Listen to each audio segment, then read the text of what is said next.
Vamos a orar por la palabra. Le voy a pedir a Toñi, por favor, si ella puede tener una oración para que podamos ahora recoger a esto y que el Señor nos haga. Señor, te damos gracias por la oportunidad que nos das de reunirnos en tu nombre y querer aprender de ti, Señor, y tener nuestro corazón preparado para lo que tú nos tengas dispuesto para hoy, Señor. Queremos ser agradecidos y que nuestra mente y nuestro corazón esté dispuesto para eso, para aprender de ti y que lo podamos poner en práctica, Señor.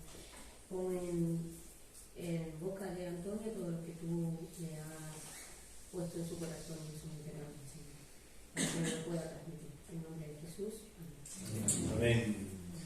¿Cómo dice el Salmo 23:1? ¿Y el 2?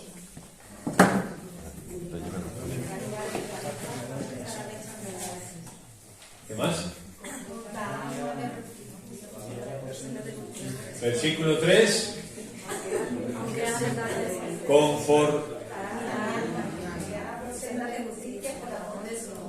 Versículo 4.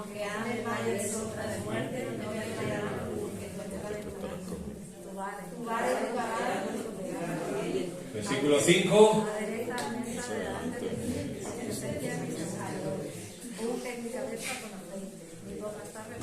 Versículo 6.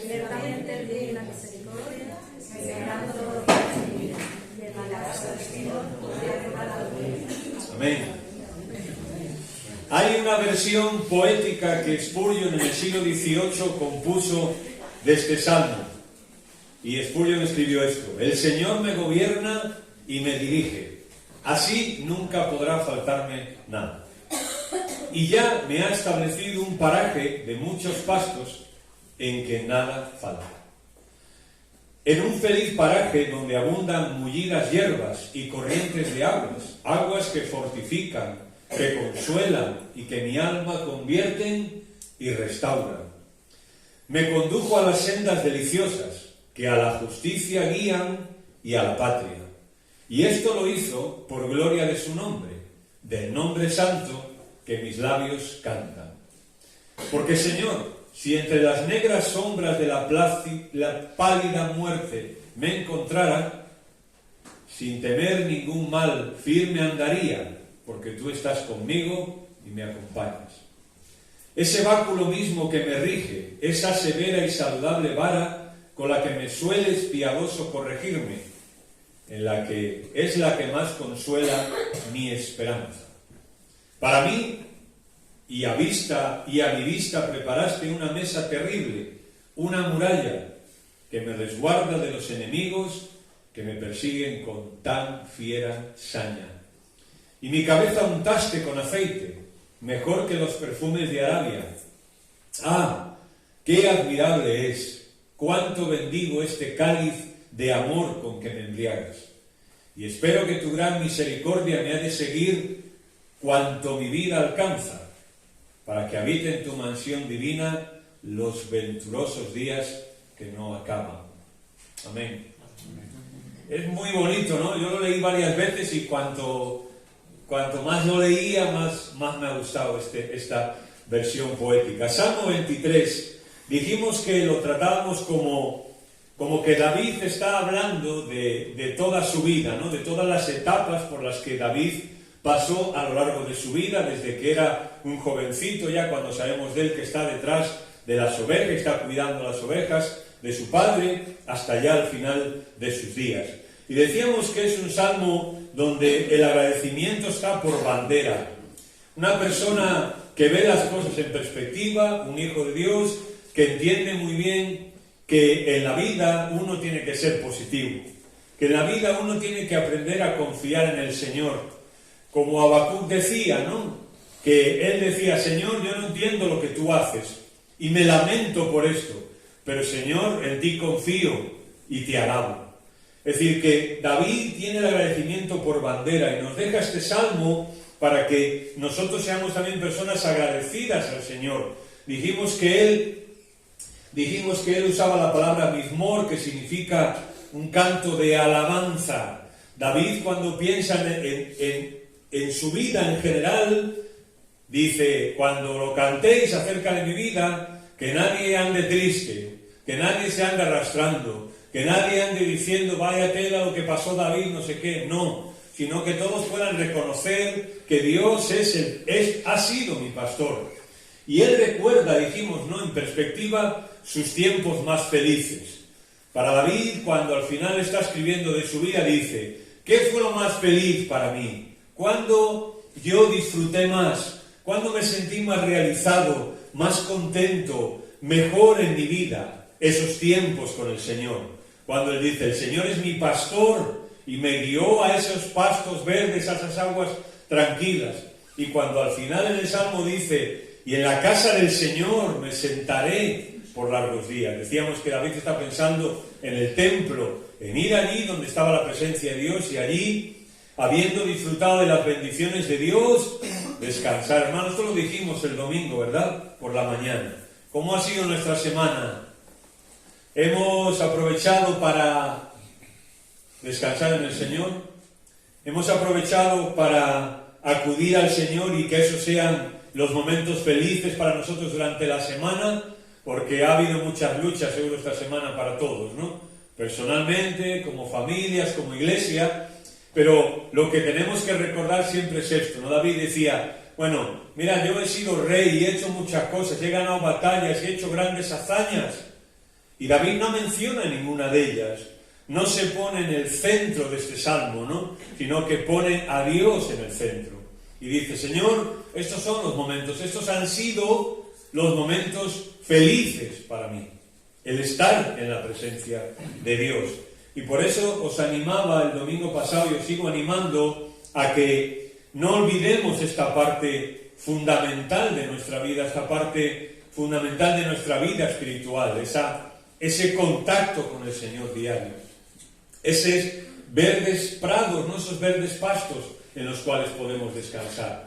Así que él, después de tener esa perspectiva estupenda de la vida, pues también la sensación en el Salmo es que él tiene una perspectiva también clara de qué honor tiene que darle él a Dios, o cómo él puede darle la gloria al Señor en este Salmo. Vamos a ver que sí lo hace, ¿no? En el versículo 3 nosotros leemos: confortará mi alma, me guiará por sendas de justicia, por amor de su nombre. Cuando él dice confortará mi alma, el término es yesobed, y viene de una palabra que significa sentarse o asentarse, digamos. Así que lo que estaría diciendo David es que Dios ha asentado su alma, en el sentido de descansar, en el sentido de, en la presencia de Dios, ante las dificultades de la vida, él ha acudido al Señor y su alma se ha asentado, se ha tranquilizado. Recordáis que hablamos de las corrientes de aguas donde las ovejas no beben. Las ovejas beben en estanques, en aguas tranquilas, en aguas mansas. Y David está diciendo: Señor, tú, cuando mi alma estaba agitada, cuando mi alma estaba ahí en corrientes de aguas, y sabemos todos los problemas que tuvo que pasar David, Señor, tú asentaste mi alma. Es más, algunas veces en los profetas este término se usa como hacer volver. Hacer volver. No solo sentarse, confortar, sino hacer volver. Cuando alguien hace volver a una persona a la tranquilidad, a la relación con Dios, también los profetas lo usan. Cuando Dios quería que el pueblo se volviese a Él, de sus caminos, de sus historias, de sus rollos, se volviesen a Dios, también usa esta palabra, ¿no? Porque al volverse a Dios uno se asienta también. Recordáis, ¿no? David se extravió en muchos momentos de su vida. Por ejemplo, cuando su problema con Betsabé, David se extravió y sabemos todo lo que hizo, ¿no? Ahí está, en un momento, cuando lleguemos al Salmo 51 lo veremos con más detalle. Pero Dios lo hizo volver. David estaba en esas aguas no tranquilas en su vida en ese momento. Y Dios lo sacó de un sitio donde él no podía salir. Cuando una oveja entra en el agua tranquila, mansas que se llaman, no tiene problema, ¿no? Pero una oveja, si tú la metes en una corriente de agua, no sabe salir. No sabe salir. Se ahoga. Y David estaba en esa corriente de agua como oveja que era. Y no sabía salir de ese problema. Quería salir, porque lo vamos a ver también en el Salmo 32, quería escapar de aquella mentira que estaba viviendo, pero no era capaz. ¿Y qué pasó? Cuando él no podía salir, ¿qué ocurrió? Pues que Dios envió a Natán. Y Natán le dijo, ¿verdad? Sabéis la historia. Y al final le dice, mira, David, tú eres ese hombre. Y David en ese momento, como que dice, bueno, este es el momento de verdad de salir. Así que Dios lo sacó de ahí, y a partir de ahí, pues él asentó su alma. Cuando veamos el Salmo 32, vemos un alma asentada. Vemos un alma de una persona que estaba en corrientes de aguas, pero que Dios le hizo volver a él. Y ahí encontró él su tranquilidad. David tuvo que escapar, pero sabía y supo que Dios lo haría volver de sus enemigos. Y todo por amor de su nombre.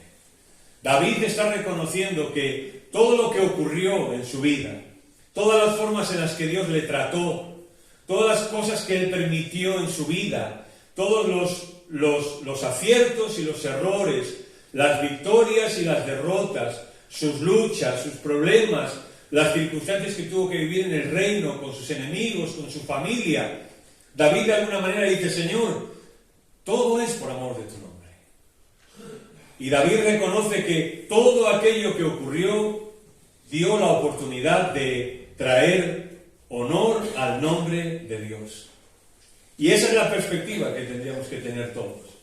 Lo que ocurre en nuestra vida, todo es esas sendas de justicia, son siempre por amor de su nombre.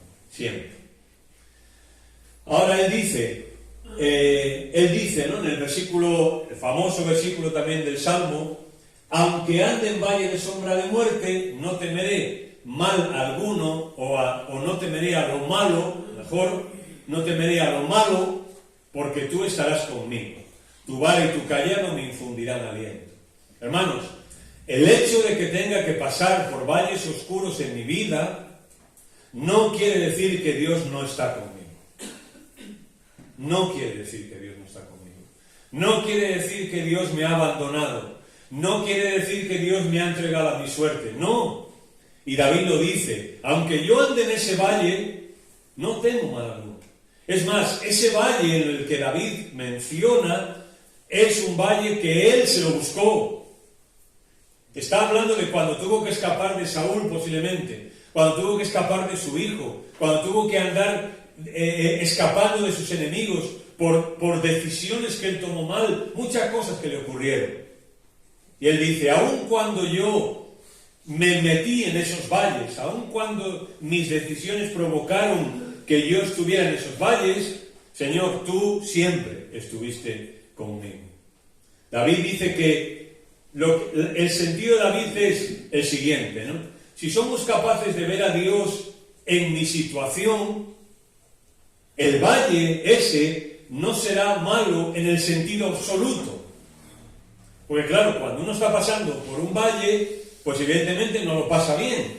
Y no está diciendo David que él en ese valle lo pasó bien, no. Lo que está diciendo es que la presencia de Dios con él en ese valle hacía que ese mal que él estaba pasando no fuera malo en el sentido absoluto.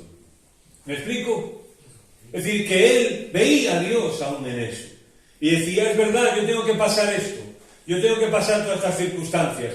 Pero aún este mal no gobierna mi vida. No dirige mi vida. No manipula mi vida. No gobierna lo que yo soy.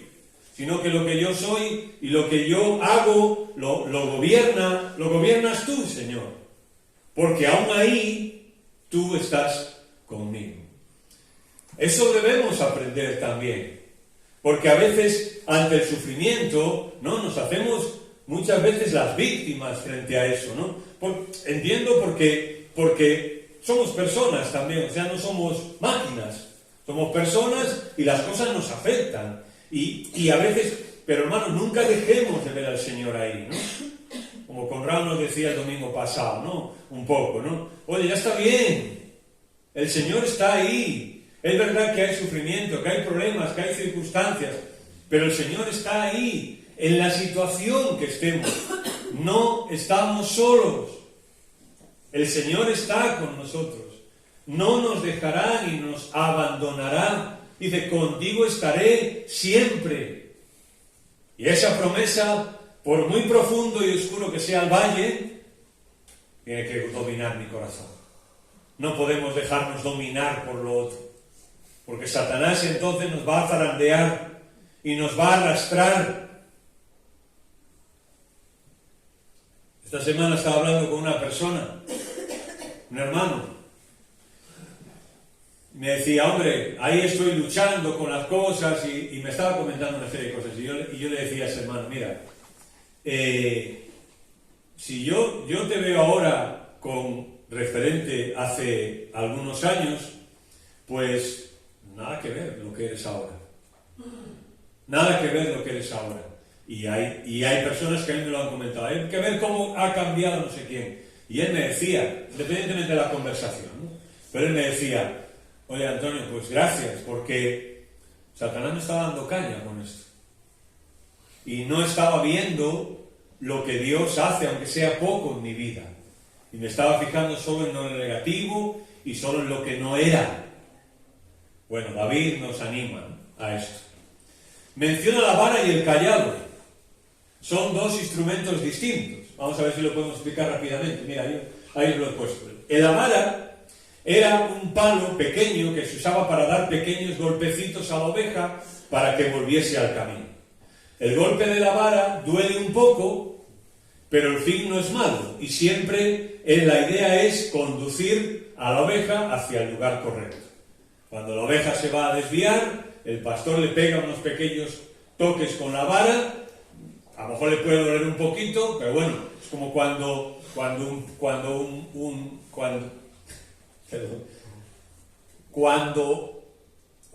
una madre de perros, no sé cómo decirlo, cuando una perra, cuando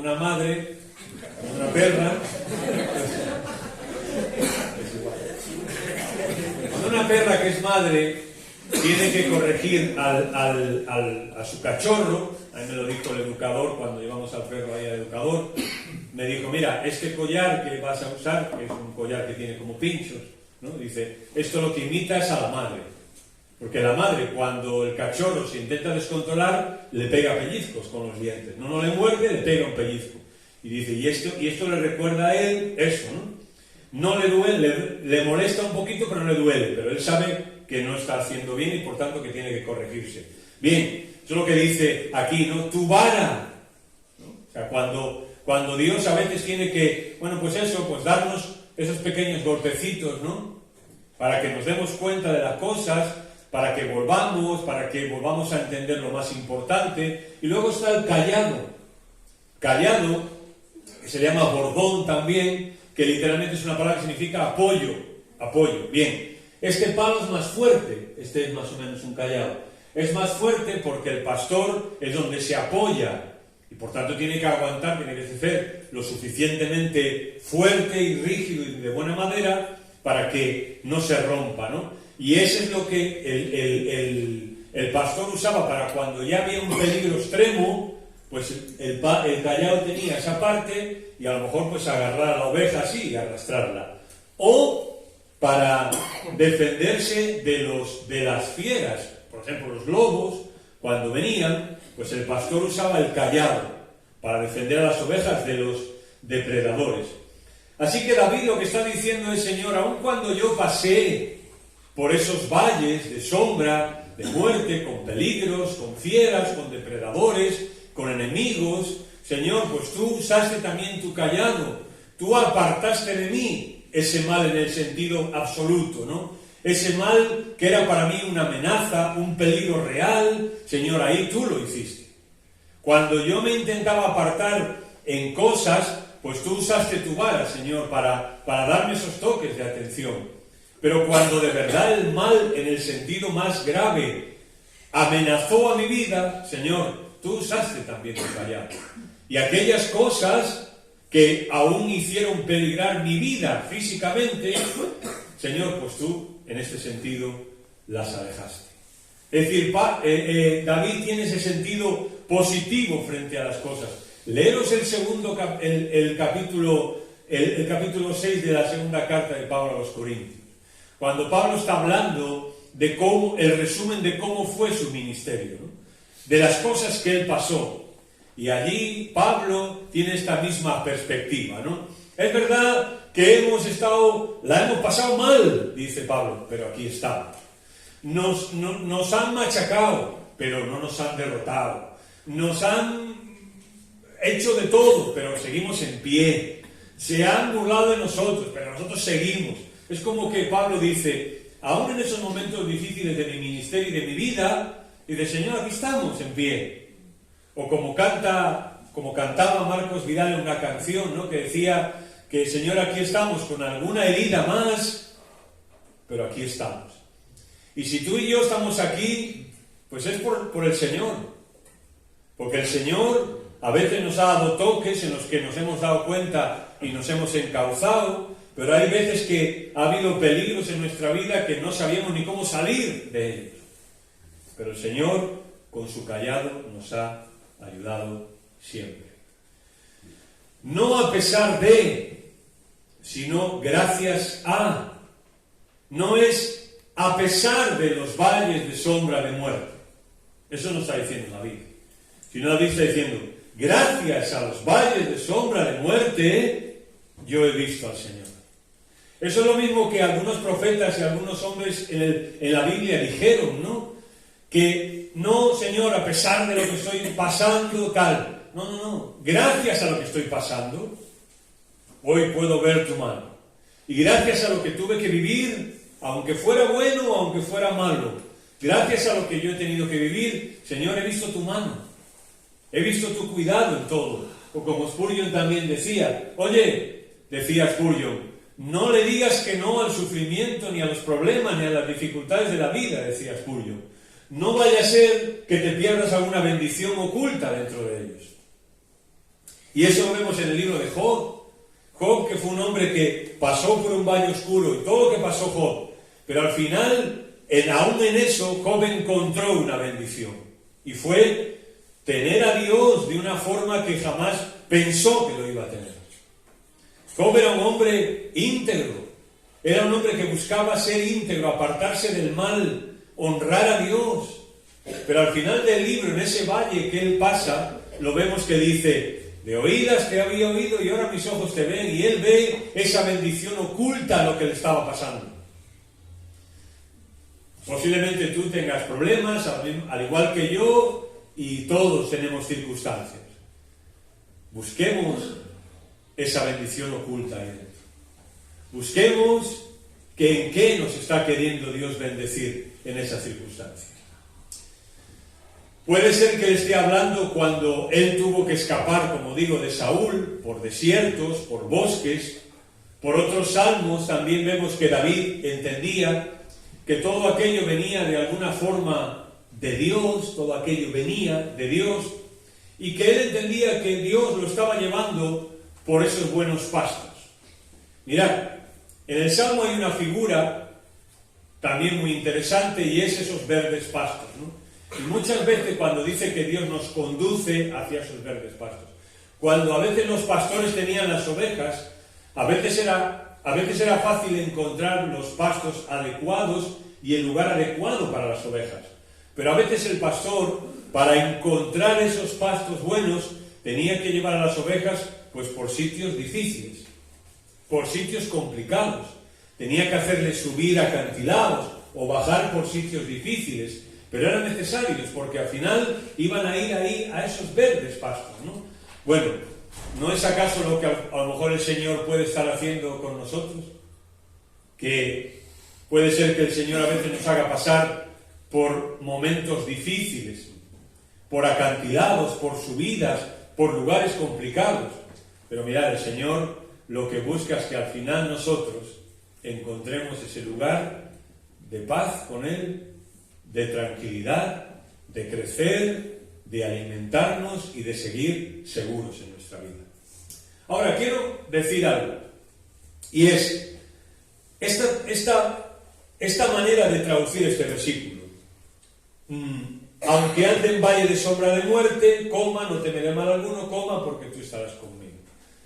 Mirad, en el idioma original en que se escribe no hay comas. Así que el que traduce tiene que poner una coma para darle el sentido al texto donde él cree que el texto tiene sentido. Y como nosotros lo hemos interpretado, por eso yo me he pasado ahora 10 minutos hablando de esto, es una traducción correctísima y que tiene muchas aplicaciones. Pero yo quiero compartir con vosotros una traducción, una manera de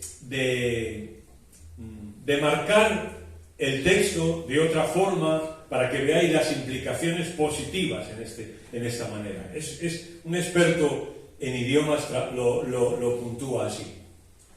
Dice, traduce, aunque ande en valle de sombra de muerte, coma, lo malo es que tú estás conmigo. Cambia mucho el sentido, ¿no? Cambia mucho el sentido, pero pensar en el sentido positivo. Señor, yo por mí mismo puedo pasar por valles de sombra de muerte. Yo puedo meterme en esos problemas y de hecho muchos de los valles que yo he pasado, dice David, ¿no? Los he pasado porque yo me he metido ahí. Y para David dice, ¿qué es lo malo que tú estás conmigo ahí?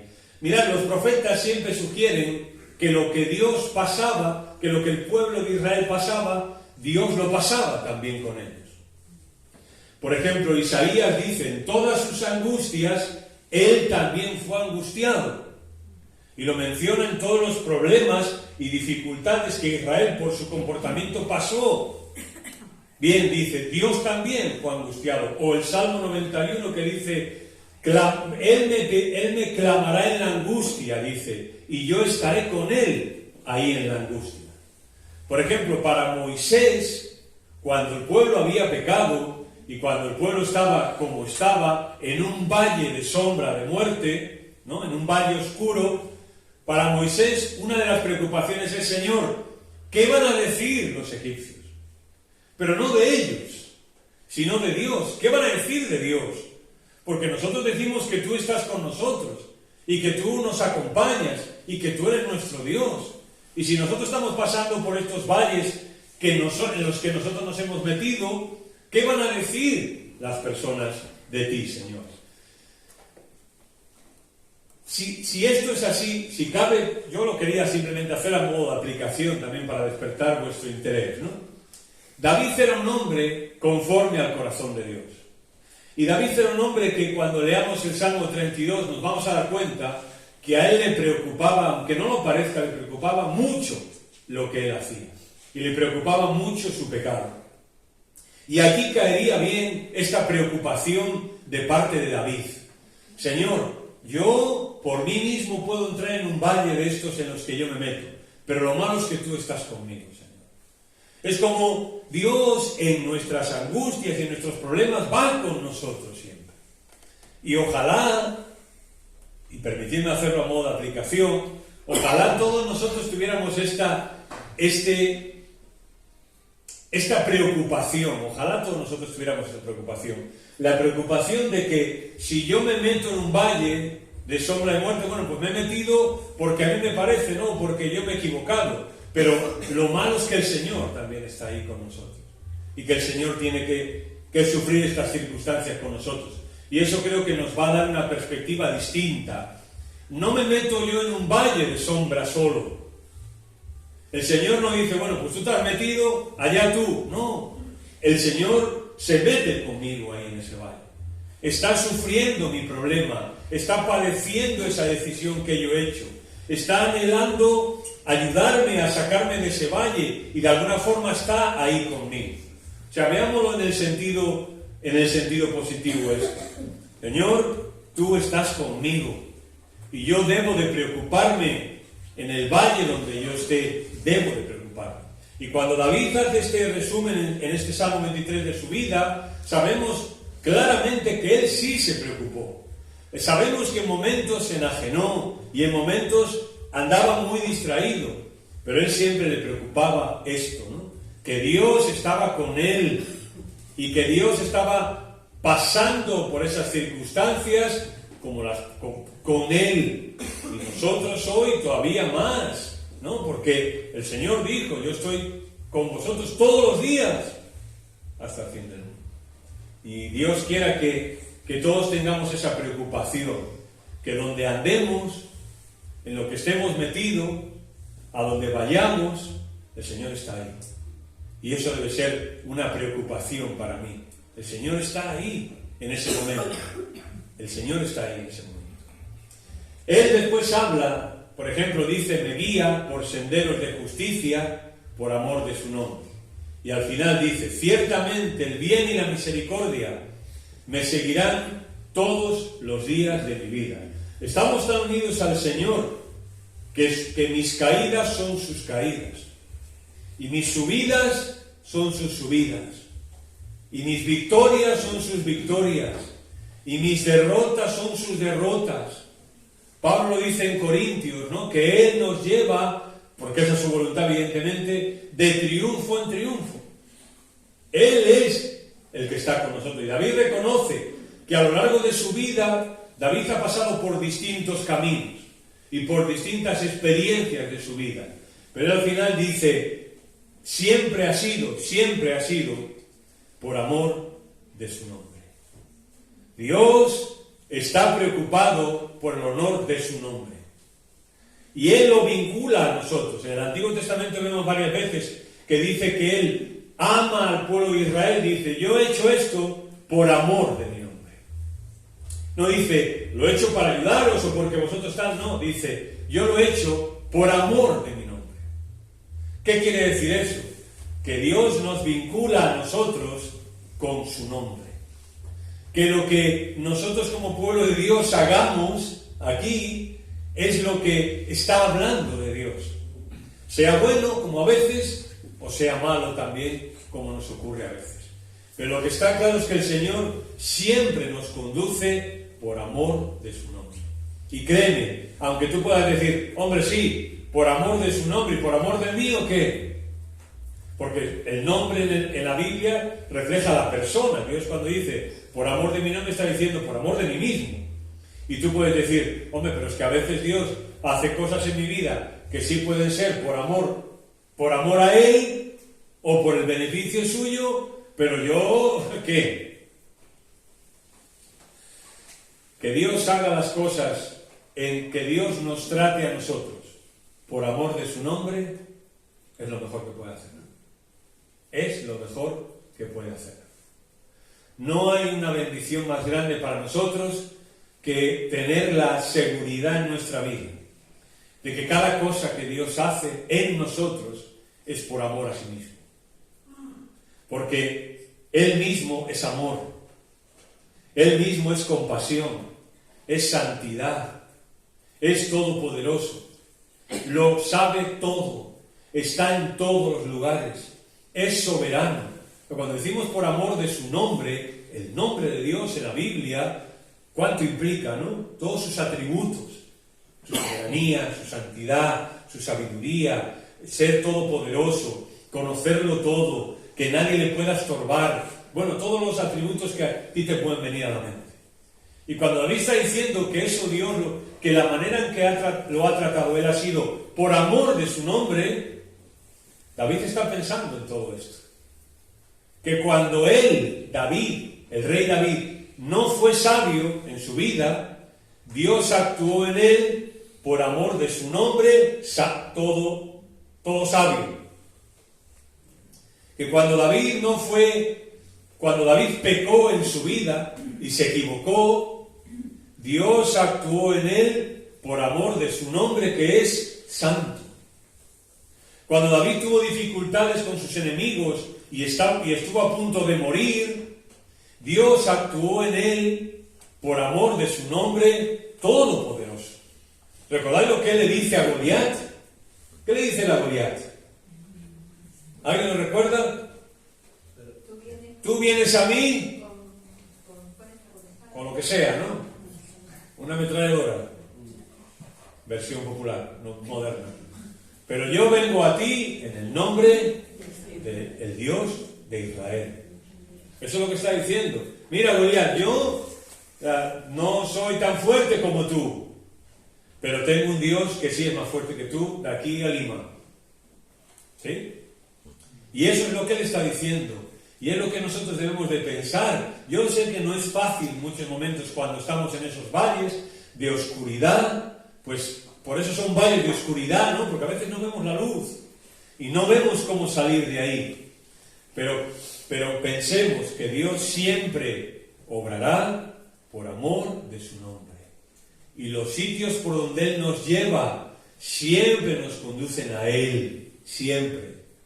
Yo muchas veces lo digo cuando cuento mi testimonio, ¿no? ¿Por qué algunos años de mi vida por donde yo anduve y haciendo el cafre como andaba haciendo? Por amor de su nombre.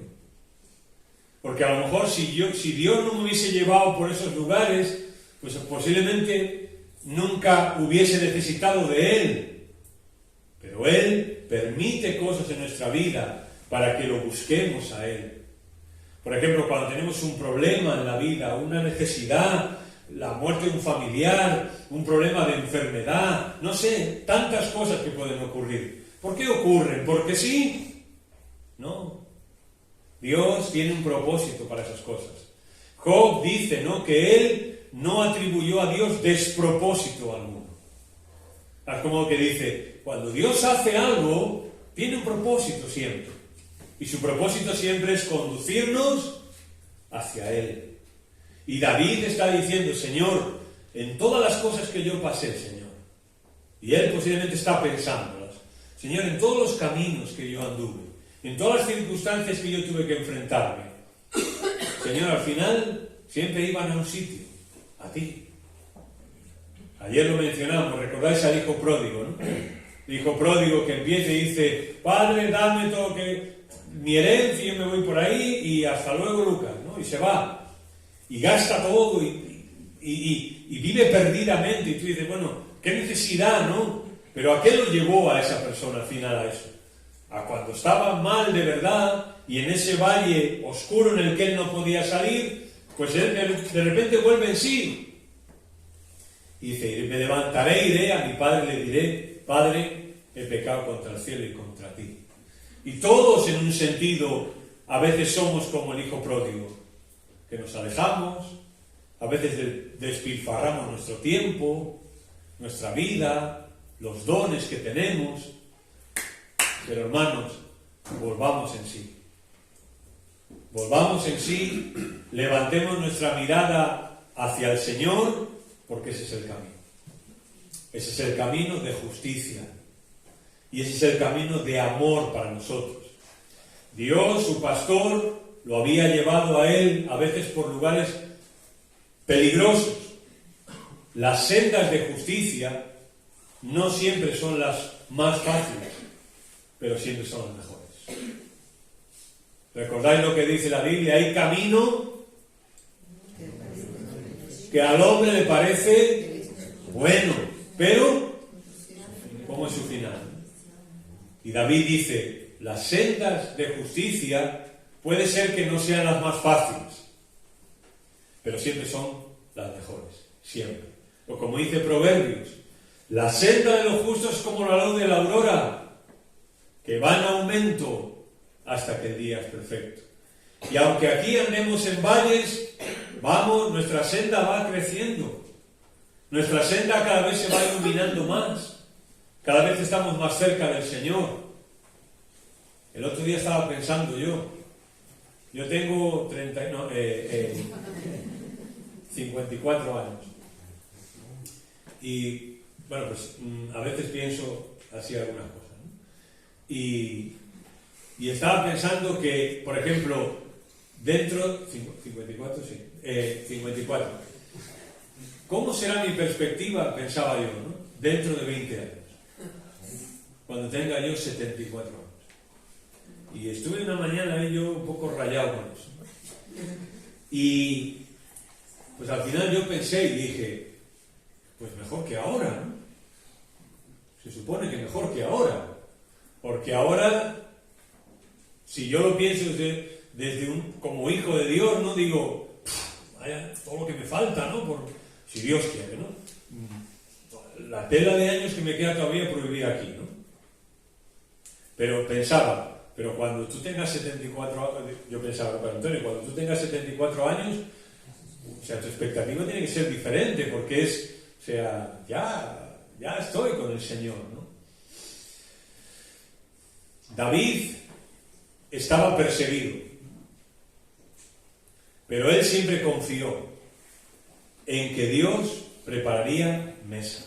Es decir, cumpliría sus promesas de hacerle rey en Israel. Él dice: aderezas mesa delante de mí, en presencia de mis angustiadores, unges mi cabeza con aceite, mi copa está rebosando.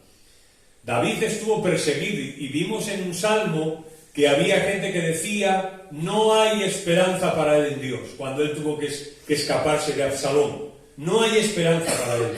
Pero él decía: sí, si Dios quiere yo volveré allí. Y aunque David en muchos momentos estuvo perseguido, él dice: Señor, tú preparaste mesa delante de mí en presencia de mis angustiadores. Y David volvió allí a Jerusalén, y allí fue rey como Dios le dijo que iba a ser. Y él dice: Señor, tú cumpliste tus promesas, Señor. Tú me sacaste detrás de las ovejas y me dijiste que yo iba a ser rey. Y a pesar de que de Saúl me intentó matar, y las que pasé, y mis enemigos, y mi propio hijo, Señor, al final tú cumpliste tus promesas, y tú aderezaste esa gran mesa delante de mí. Dice: me ungiste con aceite. Aunque él esté usando la figura de la oveja también, que la oveja se le echaba aceite sobre todo en la cabeza cuando se llevaba los golpes o cuando tenía bichos para quitárselos. Pero ungir tiene que ver con los reyes, cuando los ungían. Y dice: mi copa está rebosando.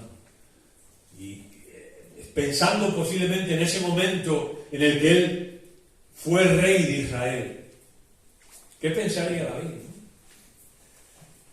Había estado un adolescente cuidando ovejas y ahora sentado allí como rey, con una mesa impresionante, con su copa rebosando.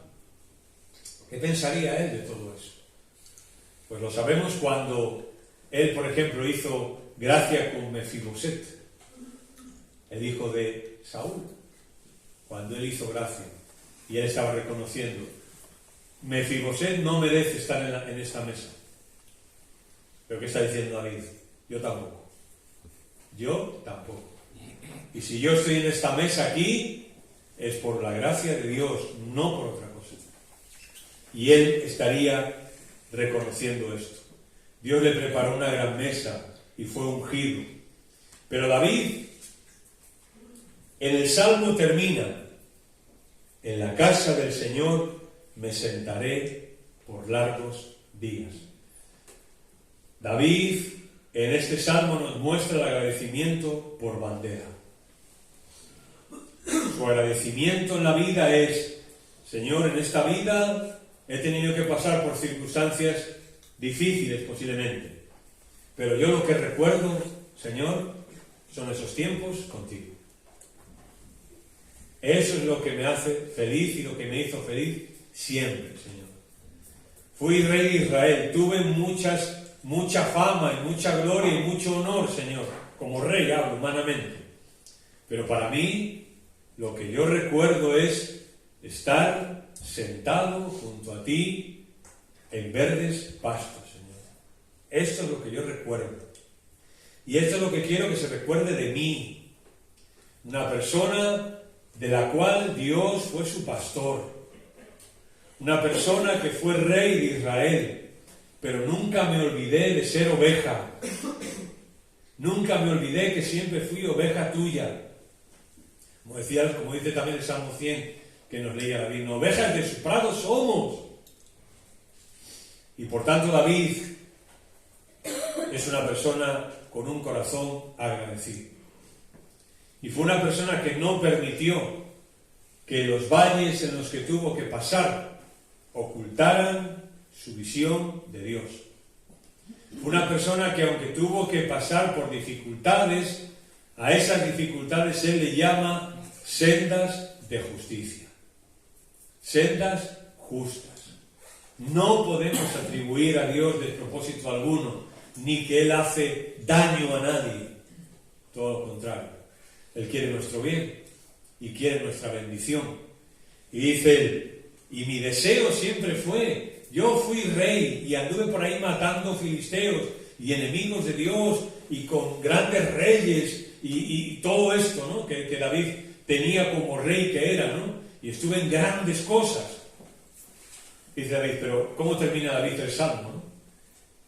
¿Qué deseaba siempre David hacer? Sentarse en la casa del Señor. Y mirad, esto en poesía hebrea, David lo que está haciendo, esto se le llama un quiasmo. Quiasmo. Es una palabra rara, no la tenéis que aprender, pero un quiasmo es como si fuera un sándwich. Imaginad una hamburguesa, imaginad una hamburguesa, ¿no? Los dos panes y ahora dentro lo que tú le quieras echar. No voy a mencionar nada porque hasta ahora ya aprieta el hambre. Imaginaros, ¿no? Los dos trozos de pan y dentro ya lo que tú le quieras echar. Y David dice, ¿cuáles son los dos trozos de pan para David en el Salmo? El Señor es mi pastor, yo recuerdo con cariño y con felicidad esos momentos con Él, y al final dice, y en la casa del Señor yo me quiero sentar en su presencia. O sea, para David el quiasmo de su vida es Dios y Dios, y ahora dentro mete lo que quieras. Pues ese es el resumen de nuestra vida. ¿Cuál es el resumen de nuestra vida? Dios y Dios. Unos tenemos pollo dentro, otros carne, otros veganos, otros ensalada, otros con huevo, con bacon. No todos tenemos lo mismo dentro de la hamburguesa. Pero las tapas, ¿se dice así, las tapas? Pero las tapas tuyas y mías son las mismas. Es Dios. Es Dios. Agradecimiento por bandera al Señor. Amén. Señor, nuestra bandera es el agradecimiento. Queremos levantar hoy nuestra bandera, Señor, para agradecerte a ti por la vida. Agradecerte a ti por tu misericordia, por tu fidelidad, Señor, por todo. Porque podemos ver que tú siempre nos has conducido por sendas de justicia, Señor. Y todo nos lleva al final a ti, Señor. Ayúdanos en la circunstancia que vivamos, que estemos viviendo. Señor, por favor, ayúdanos a encontrarte a ti, a verte a ti, Señor, a sentir tu presencia, a sentir que tú nos conduces, Señor, que tú nos guías, que tú nos pastoreas, Señor. Nuestros momentos más felices en la vida, Señor, también han sido los momentos contigo. Y que eso siga siendo una realidad para nosotros, Señor, y que eso sea algo que nosotros busquemos, Señor. Gracias porque tú has sido nuestro pastor, porque tú nos pastoreas y no nos falta nada en cualquier momento, Señor. Tenemos lo que necesitamos, Señor. Tú nos das siempre lo que necesitamos. Y tú nos mantienes y nos cuidas, Señor. Así que nosotros agradecidos a ti por ser nuestro pastor. Y queremos salir de aquí, Señor, con nuestra bandera en alto, agradecidos a ti por todo lo que tú has hecho por nosotros, agradecidos a ti por quien tú eres y agradecidos a ti por la salvación que tú nos has dado en Cristo Jesús. Oramos, Señor, en tu nombre. Amén.